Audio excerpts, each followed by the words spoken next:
Yo, what is up guys? Welcome back to a brand new F1 2021 video. This is my USA world record and I'm gonna go very into detail in how I achieved such lap time and what setup I used, braking points, lines, etc. So let's head into it. We're starting off with the start of the lap, or before the start of the lap actually, where you can see we're taking a very wide line to carry as much speed into the lap as possible. And you can see there, very wide line, and then we carry more speed into the lap. DRS open, try to minimize wheel spin, and then into turn 1. You want to use the green part on the right hand side. And as you can see here, we're braking around, I would say 10 meters before this wide line you see ahead of us. And initially you want to brake 100%, of course, it's uphill, so you're gonna have a lot of grip and a lot of turn in. So as I said, then we start braking 100%. And then as we start turning in, you can see right here is where we start coming off the brakes. And that is because we start turning in and it's kind of going over a crest. So if you keep too much pressure on, you're gonna lose the back end. And you can see very slowly here in a second is that that's exactly what happens, because we were very on the limit with trail braking. If you trail brake a lot, you keep the center of mass forward, and basically that creates a lot of rotation. And then as we hit the apex right here, that is when we completely come off the brake. You can see exactly on the apex we have no brakes on anymore. We could have gone a little bit more to the left, but you do not want to hit that inside sausage, because that's going to unsettle the car. And then as we come completely off the brakes, you let it roll for a few centimeters, and then we start going on throttle again. Short shift to 4 and don't go immediately full throttle. We want to stabilize the car because we had so much rotation from the throttle brake, and you can see now it's snapping. We have to correct it a little bit, but it's fine. And then be smooth on the throttle so you don't get wheel spin out of this hairpin. Now coming out of the hairpin, and then we have this little right kink, which, you know, is not very important, but every single thousandth of a second count, and you can see we're cutting it to the maximum, as that's what you can do easily on this game. And then you want to keep it on the right, because that's how you gain time on this game. You don't really lose time by a lot of friction, but you do gain time by taking a corner with a shorter line, which is not completely realistic, but it is the faster way on this game. And if you want to gain those extra few hundreds, you need to do that. We bring it all the way over to the right, and then we open up this first left-hander as much as possible, and we're gonna have to cut it to the absolute maximum to open up the next right-hander again. So you can see there, the outside edge of the tire is just about still touching the white line, and that's so important for every single part of the chicane, because otherwise you're not going to make it flat. Same for this one, a little bit more safe on the track limits on this right-hander, and then bring it over to the left very aggressively. Try to keep the back end under control and bite the front tires into the asphalt. Again, absolute precision on the track limits. We're still flat out, by the way, which is not easy around here. Again, on the absolute edge with the outside of the tire, we just managed to stay within track limits. And then it's so important to get the front to bite into the asphalt. You can see we're slowly applying throttle again, which is very important to get the throttle application right. Do it smooth, and then the front tires bite into the asphalt a lot better. Now bring it all the way over to the right, or as much as you can actually, for this left-hander. It's all about compromises in this wall S section, and we want to just about take that orange sausage curb a little bit. I think we just about touch it, not too much. I think I prefer to have taken it a little bit more. But now again, bring it over to the left as much as you can to open up this right-hander. And then there's a pretty important accent, which is quite big. So don't hit the brakes too hard, and then again take the maximum track limits allowed in this right-hander. You want to avoid this sausage curbs on the right, because it will unsettle the car. And you can see in the left bottom right there how close we are to getting a track limit invalidation. Once again, I would say one in the as this was a little bit closer, I think the right-hander or the left-hander, the first one.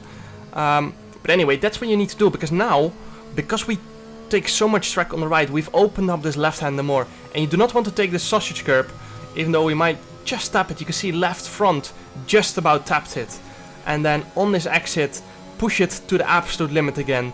I'm not sure if we're gonna be close to track limits here. Yes, we are, like always. And you might be sitting at home thinking this is track limits, but it's not, because on the edge of the tire, all the way on the left, we are still touching the white line, and that's what it's about. As long as any part of the tire is touching a white line, it counts as a valid lap. So that's so important to get right. Then onto the next left kink, and again, cut this left-hander as much as you can, because it just gains you this few extra thousandths of a second which you need in hot lapping. So honestly, I could have taken it a few millimeter more, as you can see on the right front. But now into the next hairpin, bring it all the way over to the right hand side again, limit of the track, bring it over to the green, which is not realistic of course, because AstroTurf has no grip in real life. But we're not here for realism, I'm here to teach you about getting faster in the game. So all the way to the right, and then brake at around 75 meters, I would say. I feel like it's 75 meters. And then as we start turning in, just like in turn 1, we're gonna slowly get off the brakes right here. Because if you don't, you're either gonna lock up the left front or lose the back end. It depends on your setup. Currently with the current time trial setups, you're probably gonna lock up because they're very understeer. But if you do it with a oversteer setup, you're gonna lose the back end because the center of mass stays forward. So important to get off the brakes once you start turning in, but carry a little bit of brakes in to get that rotation right. You can see I didn't really feel comfortable taking that inside curb, so I miss it right here, as I feel like you either need to completely take it on the inside, also take the orange part, or you need to miss it. But once again, just like in turn 1, exactly as we're on the apex, you can see in the right bottom this little red bar. That's when we want to be completely off the brakes and start carrying speed for the exit. So on the exit here, I think I'm going to short shift to forward to stabilize the rear end and control the car slightly better. You can see off the brakes, and then we start slowly and gradually go on throttle. And I'm not sure if we're going to get a snap or oversteer like in turn 1. I don't think we do.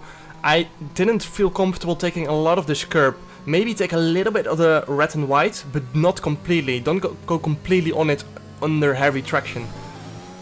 So now long straight. So last corner was really important to brake late, but then also carry good momentum, because all momentum you gain you don't have to make anymore. And then into another heavy braking zone. We are gonna brake just before the 100 meters, 322 kph. We actually just hit 23 before braking into this very heavy braking zone again. I think I would say like 110 meters, 115 maybe. It's always very hard to say where exactly it is. For my feeling, I'm probably braking at 100 meters, but of course that's never correct. Your feeling is always a little bit wrong on where you're braking.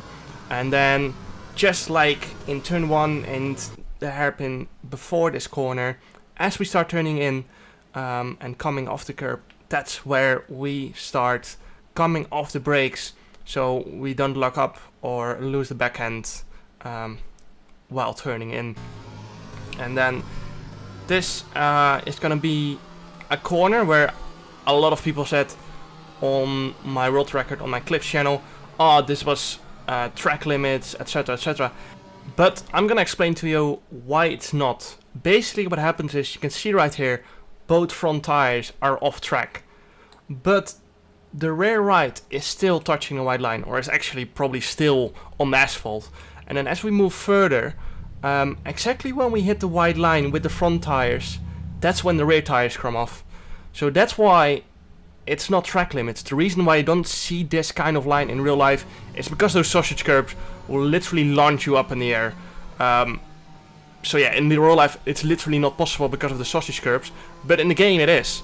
So that's why we can cut and push the limits of the track limits way more than in real life. On the exit, we're on absolute limit again. Again, you don't see this in real life because you don't have as much grip on the AstroTurf. But again, the left edge of the tire is still touching the white line. That's why the game doesn't disallow the lap. It's because you're literally still within track limits. So yeah, now onto the next right-hander. This one, it's very easy to lose the rear end of the car.